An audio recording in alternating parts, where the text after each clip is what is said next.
destroyer of worlds. I have much blood on my hands.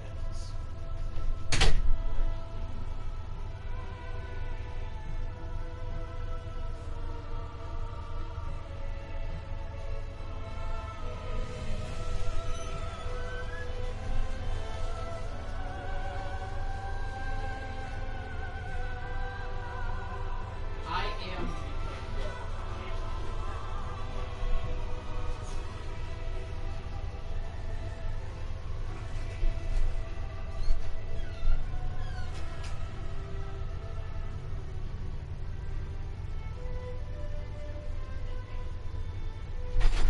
I have.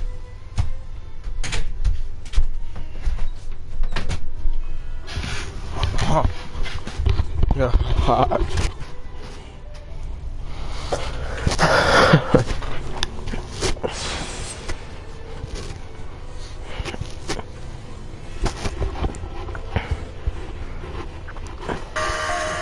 Most heroes unmasked by Batman. Green Lantern. When Green Lantern is played by Jon Stewart, he rarely made effort to conceal his identity.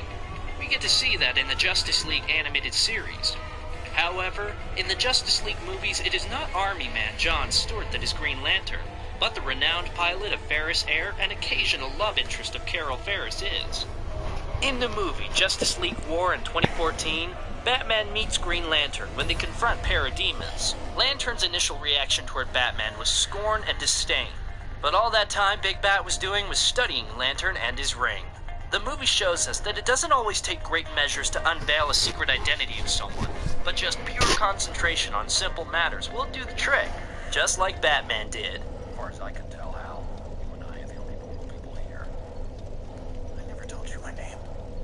Saw it on your flight suit. Wonder Woman. Compared to Batman, Green Arrow, Flash, or even Superman, Wonder Woman doesn't try to conceal her civilian identity, and she openly claims that I am Diana, Princess of Amazons, or I am Diana, Princess of Themyscira. So you may think that there I have is no need become for Wonder death, Woman to be death, so cautious as Batman or destroyer Arrow. of But the worlds. truth is, we are not talking about the present day here.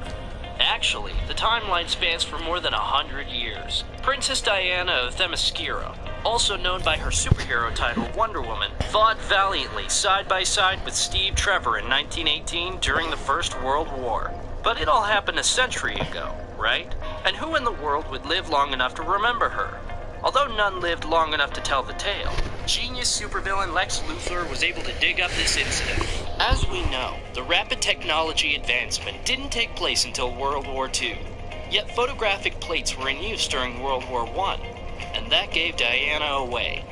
After winning World War I and spending her days happily with Steve Trevor, Diana too had to face the cycle of life when her beloved Steve passed away. She shut herself from the outside world and stopped being Wonder Woman, until Bruce Wayne went looking for powerful individuals to form an alliance. What happened was in the movie Batman v Superman: Dawn of Justice. Bruce hacks Lex Luthor's mainframe computer to learn about Superman, and there he finds information related to metahumans. Although the drive was protected by a military-grade encryption, to the man who built the Bat computer, it wasn't a big deal. The information he saw, starting from an old photographic plate in 1918 to a CCTV footage in 2015, made the dots connect and revealed the hidden goddess.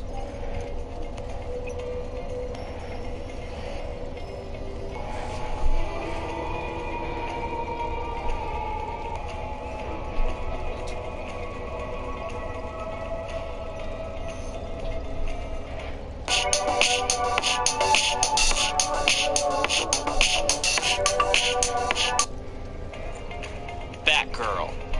You cannot enter the Bat family without a proper interview, can you? Normally, if you belong to Batman Incorporated, that means you know your family well, and family knows you too and got your back.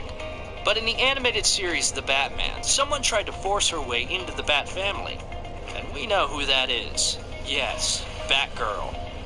Fascinated with the feats of vigilante Batman, 16-year-old Barbara Gordon too wanted to dress up like a Batwoman and fight crime. Things started when her best friend Pamela Isley began to transform into seductive Poison Ivy. Batgirl first showed herself next to Batman when he was fighting with Ivy. Things started when her best friend, Pamela Isley, began to transform into seductive Poison Ivy. Batgirl first showed herself next to Batman when he was fighting with Ivy, and more than a help, she was somewhat an obstacle for him. That is why Bats decided to see the girl behind the mask. At the beginning, Pamela and Barbara fought against pollutionary companies by organizing protests and simple threats. Later, Pamela hired the corporate saboteur Temblor to destroy big corporations. While Batman was trying to find the big boss of Temblor, he intercepts the conversation of Pamela and Temblor and reminded that Pamela is the best friend of Commissioner's daughter. I just hope you're not out with Pamela Isley again. Barbara Gordon's friend.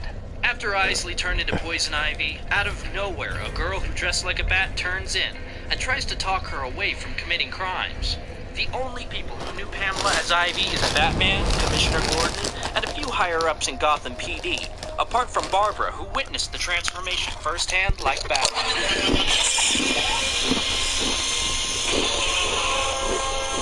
So, it all comes together, doesn't it? Pamela's best friend with an emotional bond, one of the few who knew Ivy's identity, the sudden appearance of another vigilante who thinks she can talk a villain out of committing crimes, and yes, the red hair. I'm a grown woman and don't need to listen to you.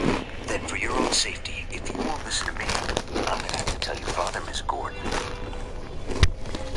You must have me confused with someone else.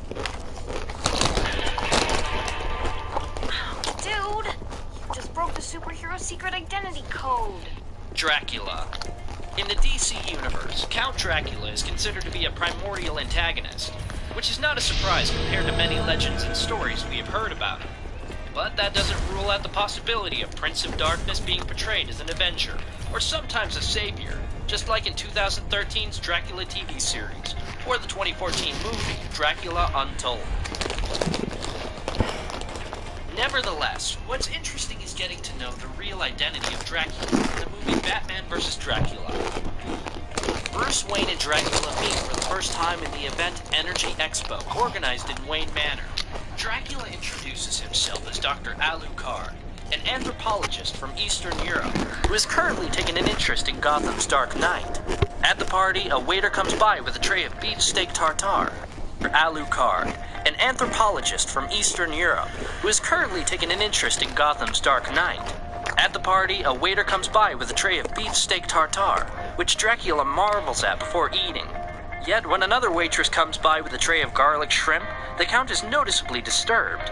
Bruce notices this sudden change of expressions of Alucard and ponders about his strange behavior. But it is after the information given by Alfred about one of their waiters being transformed to a vampire, Bruce was able to deduce that Alucard is after all none other than Dracula, king of the undead himself.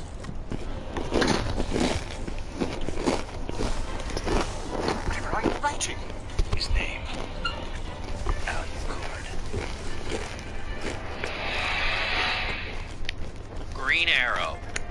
Just like Dark Knight, Green Arrow is also very secretive about his identity, taking extra measures to not get revealed. If you have seen the animated episodes or Arrow TV series, you may understand my point. However, it still wasn't enough to protect his secret identity from Batman. In the Batman animated series, Season 5, Episode 3, Vertigo, Green Arrow confronts Bruce Wayne. Apparently, this is due to the fact that children who reside around Wayne Labs started getting sick, and Arrow believes that billionaire Playboy has something to do with it. After their very first encounter, which wasn't great at all, Bruce also thinks about why Green Arrow, who is a famous vigilante in Star City, is in Gotham all of a sudden, as he didn't concern himself with Gotham's affairs before. The next day, Bruce pays a visit to the hospital with Dick to talk with doctors about the reason for the sudden illness of children. And there they catch a glimpse of a sturdy guy who has concerned himself with the condition of the sick children. Bruce knows the famous Oliver Queen of Star City, but his sudden... I quenched that thirst. Advil targets pain at the source, while acetaminophen blocks pain signals. Advil Dual Action. I recommend Sensodyne Repair and Protect with Deep Repair. My patients are able to have that quality of life back. But his sudden visit to Children's Hospital of Gotham, coinciding with the attack of Green Arrow, blew his cover. Not to mention the yellow beard.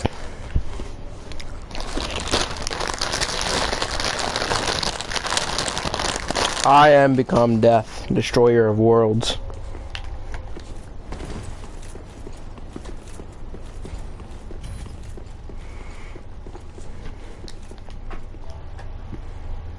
That Mighty? What's up, my man?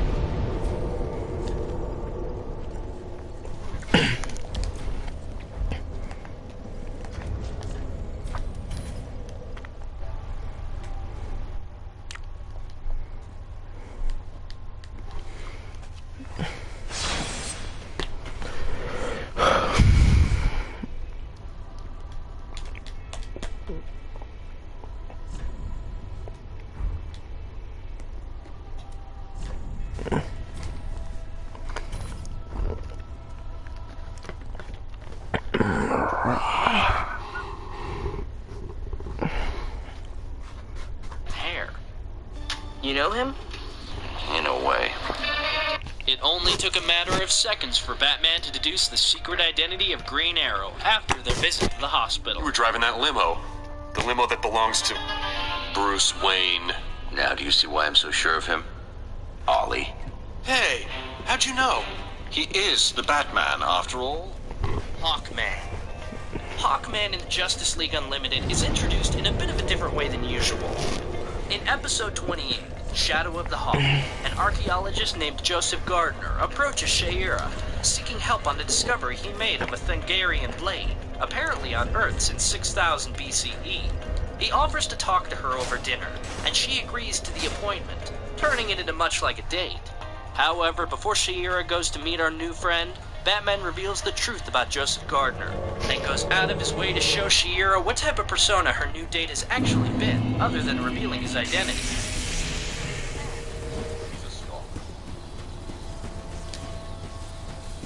If Bats wanted to find information, he digs all the way deep into the source. And no wonder, Shayera was pretty uneasy when Batman began to bombard her with all the information he gathered on her and Carter Hall. Our Mr. Hall spends quite a bit of time on the internet. Hey, lock him up. He frequents the ID Hall Girl bulletin boards. That doesn't mean bored. How many are there? 57. Unaffiliated numbers. Hush. In the Batman movie Hush, released in 2019, we get to witness a new criminal mastermind, calling himself as Hush. He's intelligent, informative, prepared, and always one step ahead of the Batman. Batman himself claims this when he is gathering the information about Hush. Batman also claims that Hush must have figured out his secret identity to Bruce Wayne. But what is left for him to do is even the playing field, by getting to know the real identity of Hush, and then devising a plan to take him down. To manipulate criminals such as Bane, Poison Ivy, Catwoman, and Joker, Hush must be somewhat related to that field. Going out of his way to silence the famous brain surgeon Thomas Elliot brought a new perspective. So, the person who claims to be Hush now has something in common with criminals, and has a personal or professional connection to Thomas Elliot. When Elliot's computer was accessed to destroy the information regarding a rare brain tumor, Batman almost narrowed it down. The last piece of evidence came even before we were introduced to the Hush. At the beginning of the movie, Lady Shiva informed Batman about the exploitation of the Lazarus Pit, the life-giving power source by an outsider. So he finally figured it out. When I saw the name Arthur Wynn in Thomas Elliot's files, I knew he was more than a player. It was the name you used when visiting Dr. Thomas Elliot for your brain tumor. No, I found another way. The Lazarus Pit. Answer to my most frustrating riddle. Who is the Batman? Time for a riddle, I suppose. Riddle me this, Commissioner Gordon. Who is Batman?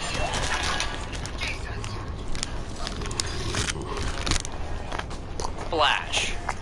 In Justice League Animated Series Episode 51, Star-Crossed 2, Batman reveals the identity of every Justice League member. Actually, those of who kept their identities a secret. When Earth was invaded by Hawk people, the League eluded the Thangarians, patrolling the city searching for them. They decided to stay hidden, and found themselves in a department store. By changing into attires of civilians, they could blend in with the people. However, Flash protests he cannot change himself to his normal attire for secret identity reasons. But Batman decided to make it easy for Flash by revealing his secret identity. Not stopping from there, he continued to reveal both Superman's and himself to further strengthen their bonds. Hold on a second here. What about the whole secret identity thing? I mean, I trust you guys, but I'm not sure I'm ready to Wally West, Clark Kent, Bruce Wayne. Show off. Red hair. Wish you wouldn't heal. Before we move on to our last pick, I would like to ask for a helping hand from you guys. If you all find my videos creative and resourceful, and want me to continue creating more great videos, please go to my Patreon page from the link in the description, and donate as you can. Even the littlest pledge will enable me to create more great videos. Thank you guys. That being said, the last unmasking done by Batman is Superman. Two Titans have unmasked each other on numerous occasions. Yet the fascinating thing is while Superman used his X-ray vision to peek under Batman's mask every time, Batman used different methods to deduce the secret identity of Superman in each encounter. In Superman, the animated series episode World's Finest, Batman tracks down Joker and encounters Superman. Superman is disturbed by Batman's rough actions, and much to his astonishment, Batman throws him across the room with a judo move. Superman strikes back by ramming him into a wall, and uses his X-ray vision to peek behind the mask, and sees that Batman is Bruce Wayne. Much to his surprise and annoyance. But sooner than Supes expected, Batman returns the favor in several ways before the night ends. I'm having breakfast with Bruce. Isn't that special? Would I know? I'll let you go so you can count sheep or whatever you Kansas boys dream about. Bye.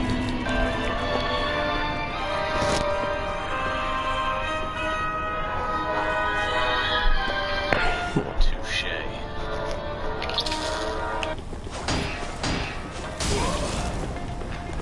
The next encounter took place in the Justice League War movie, released in 2014. Superman, who fought with a parademons, previously now believes Batman and Green Lantern are working with them, after seeing both of them among those demons. So, without much clarification, he begins to clash with Lantern and Bats. The two are hopelessly outmatched, and when their last defense, which was Lantern's inner shield, was penetrated by Superman... Lantern, focus. You stop concentrating and that shield breaks apart. Shut up. Batman decided to take a gamble. This guy's gonna kill us. No, he won't. You bruise, but you don't kill, do you? Clark.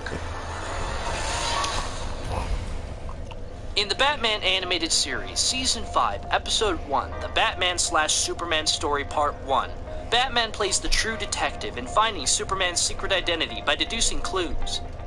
As always, Superman uses his ocular powers to unmask Batman, without knowing he is in for a complete surprise/ambush the next morning. Batman uses his satellite to scan the high-frequency signal patterns in Metropolis, which he was able to narrow down to two locations, Daily Planet and Metropolis Garden Apartments. Whoa!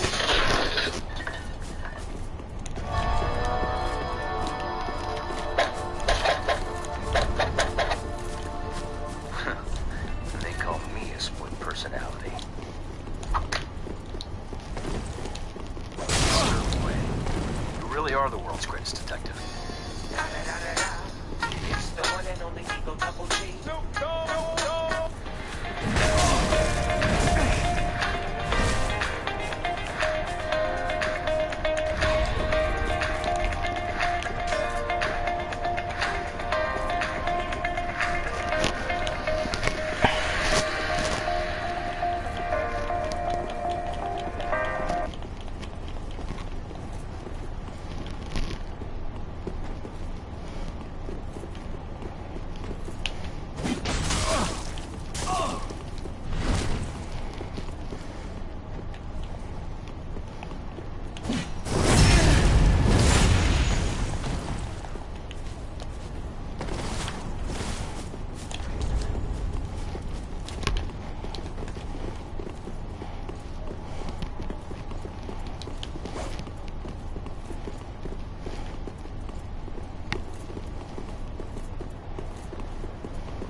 walking upside down right now.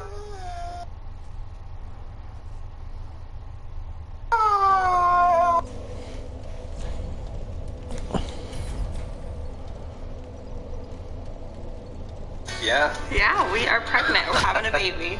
The new healthcare. I don't care about you! You're pregnant, you need a lot of doctors. For less than $30 a month, the whole family's covered. New law, lower prices, more people qualify at healthcare.gov. Primal Kitchen condiments and sauces are made with high-quality ingredients that make mealtime easy and delicious so you can get the most out of life. Never settle. Make every meal exciting. Just like the title suggests, today I bring you the characters who pretended to be Batman or acted as Batman in the absence of the authentic Batman. Superman. In many of the TV series, Superman and Batman start off on the wrong foot, but later become pals. The Superman animated series, released in 1996, is also a great example of such behavior. A related story to our video starts in the nighttime episode. However, in the series, the story about Superman and Batman begins in the episode World's Finest. In the episode World's Finest, Batman and Superman meet each other for the first time. Even though Bruce and Lois had a fling with each other at the end of the episode, Supes and Bats were able to work together to take down both Joker and Lex Luthor. Sometime after that incident, Superman hears from Roxy Rocket that Batman is nowhere to be found in Gotham, and criminals are now making havoc in the town. Thinking about what has happened to his old pal, Superman visits Gotham only to find that Robin is alone and trying to fill the void in the absence of Batman. Now, where's your boss? Around. Okay, let's try this another way. Where's Bruce? While trying to find out what happened to Bruce, Superman dresses up like Bats and patrols the city with Robin to stop criminals. That was close. You're telling me. The sooner we find your boss, the better. Right side. Bit by bit, Superman gets the hang of Batman's character, and after a couple of encounters, everyone is convinced that he is the Batman. Kick over the desk. Just do it. I won't ask twice. All right, no need to get your feathers ruffled. Even Robin himself. Where? Now he's getting it.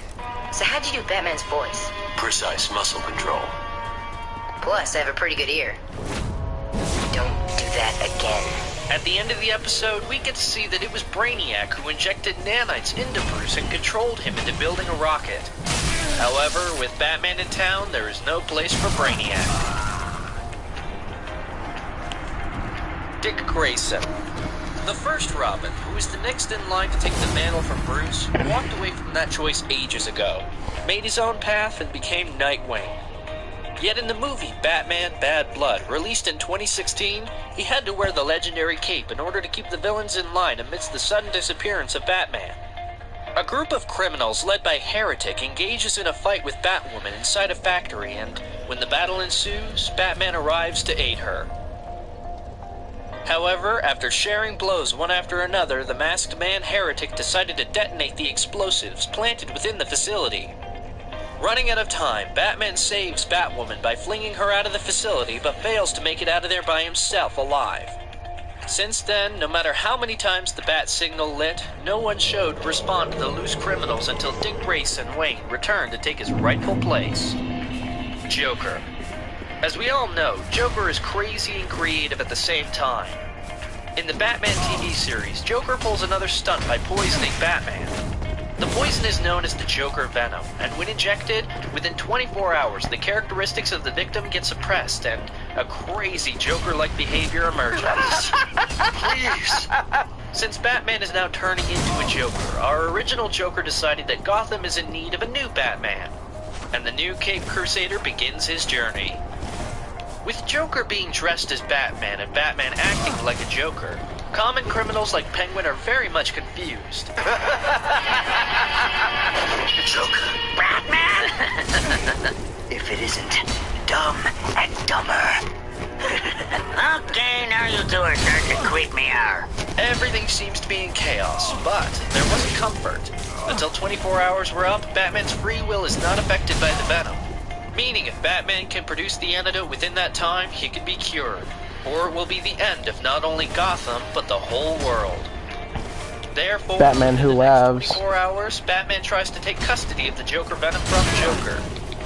But it is not as easy as before, since Joker has now evolved into Batman. He got some crazy moves, not to mention his own Batmobile and Batarangs. The jokes, on the other hand, is way funnier than before, because now we not only have the Clown Prince of Crime, but also have the Dark Knight to make us laugh. Not so fast, Penguin. The eggs. Yes. That is one expensive omelet. The adventurous duo.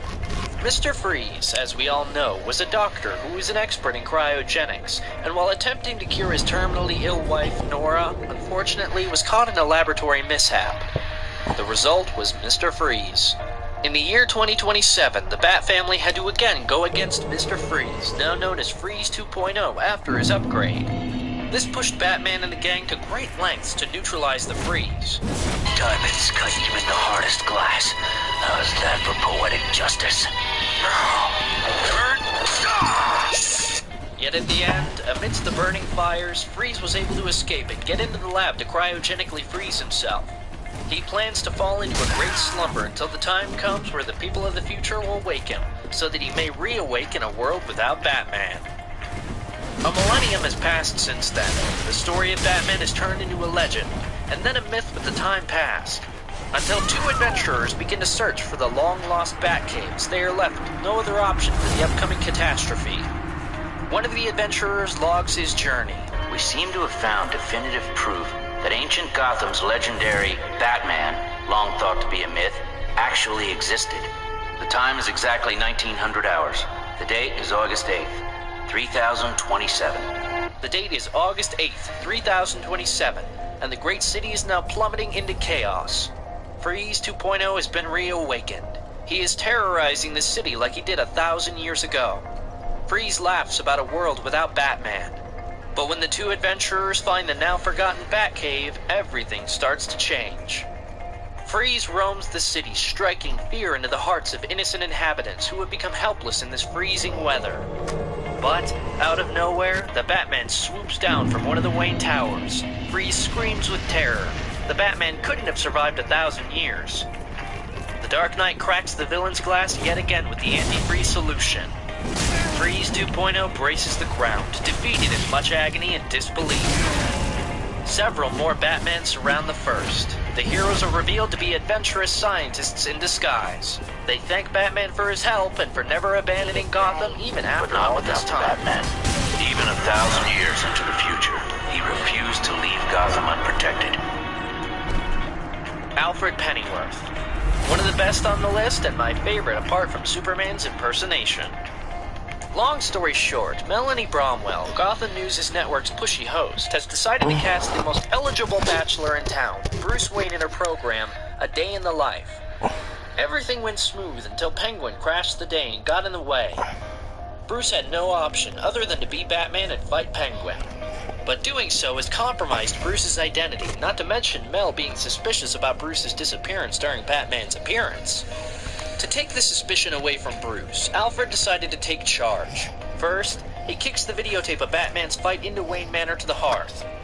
Secondly, he smashes a chair into Penguin's skull when Cobblepot tried to unmask Batman. And at last, to further convince Mel... What? Funny how you and the Batman have never been in the same place at the same time tonight. Look! Right there! It's the, Dark Knight! He becomes the Dark Knight in the presence of both media and Bruce Wayne.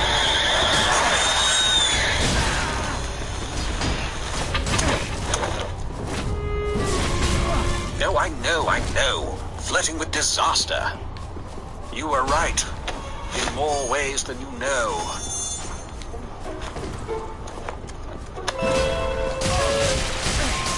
I was in a hurry. Bonus: Green Lantern.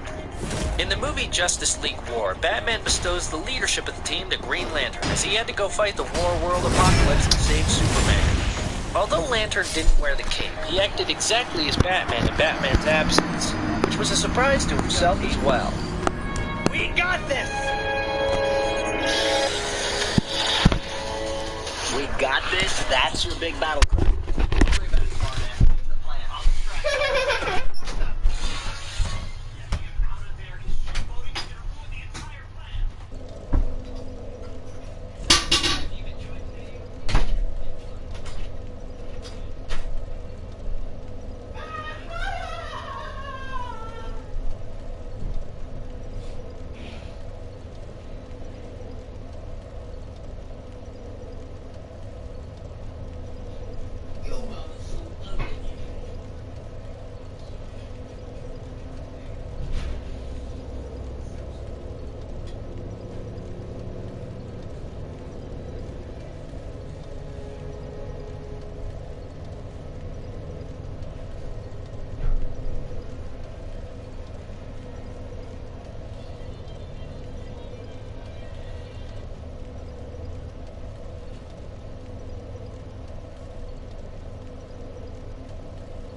That is not good.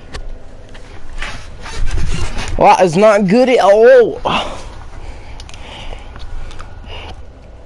Brawls like you see with skateboarders sometimes. Hey, chill out, dude.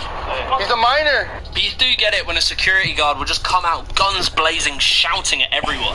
He stole his phone. No, he didn't steal his phone. To which the free runners will often reply, okay, we're leaving. However, the key moment in how the rest of this is going to unfold is how the security guard replies right there. The ones you know who are just looking for a power trip just start shouting back at you, getting really aggressive and in your face. They get angrier and angrier and more worked up, even if you're telling them that you're leaving. It's just so counterintuitive as well, because this whole situation can always be avoided by just being respectful. More often than not, the free runner doesn't want to spend their day shouting at a security guard. They'd rather just leave and go to the next spot. I do want to add a side note, because I know I've made it out that the security guards are always in the wrong, and it isn't always just the security guard's fault for these escalated situations. You do get some free runners, usually who are really inexperienced, sometimes just be sarcastic and rude from the get-go, which I just think is really stupid, because the security guard is just doing their job, and they end up just giving a really bad image, usually who are really inexperienced, sometimes just be sarcastic and rude from the get-go, which I just think is really stupid, because the security guard is just doing their job, and they end up just giving a really bad image for themselves and parkour as a whole.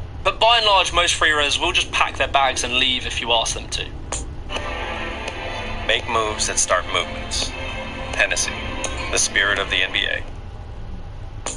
Number 4 is a bit of a weird one, and that is pebble-dashed walls. I don't even think many freerunners will know what I'm talking about until I explain it a little bit further, but basically pebble-dashed walls are the type of walls that have loads of little sharp stones on them. These sharp stones make it horrible to do parkour that involves your hands. So say you want to do a Kong or an arm jump and you're using a pebble-dashed wall, your hands will get destroyed.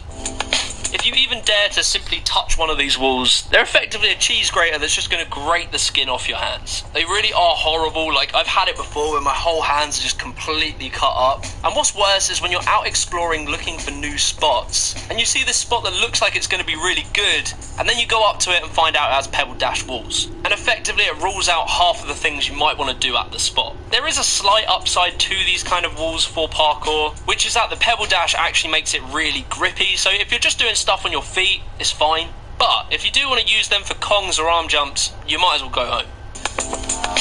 I can't actually think off the top of my head some famous spots that have these kind of walls. I think that some of the walls at Vauxhall were kind of like this, but I can't really remember. Anyway, on to number 5.